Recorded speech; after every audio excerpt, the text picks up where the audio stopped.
एक छोटे से गांव में एक युवक रहता था जिसका नाम रोहन था। वह अपने जीवन से असंतुष्ट था और सच्चाई की तलाश में था।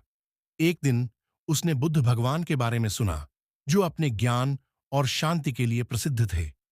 रोहन ने बुद्ध भगवान से मिलने का निर्णय किया और उनके पास पहुंचा। बुद्ध भगवान ने उसे देखा और मुस्कुराए।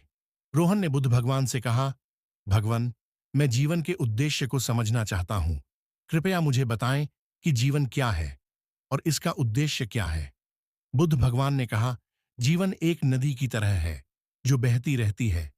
इसका उद्देश्य अपने गंतव्य तक पहुंचना नहीं है, बल्कि इसमें बहते हुए आनंद लेना है। रोहन ने पूछा, लेकिन भगवान, जीवन में इतना दुख और पीड़ा क्यों है?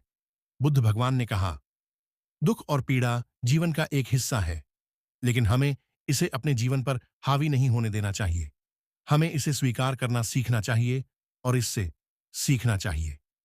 रोहन ने बुद्ध भगवान की बातों को ध्यान से सुना और उनके शब्दों में सच्चाई को महसूस किया।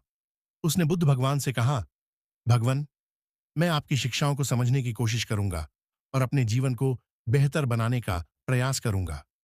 बुद्ध भगवान ने मुस्कुराते हुए कहा, यही सबसे बड़ा उद्देश्य है, अपने जीवन को बेहतर बनाने का प्रयास करना।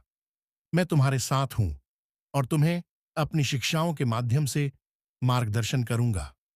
रोहन ने बुद्ध भगवान के चरणों में प्रणाम किया और उनके आशीर्वाद के साथ अपने जीवन की नई यात्रा की शुरुआत की। वह जानता था कि जीवन आसान नहीं होगा, लेकिन वह बुद्ध भगवान की शिक्षाओं को अपने जीवन में उतारने के लिए तैयार था। इस कहानी से हमें यह सीखने को मिलता है कि जीवन में सच्चाई और शांति प्राप्त करने के लिए हमें अपने मन को शांत और स्थिर रखना होगा और जीवन को जैसे है वैसे स्वीकार करना होगा।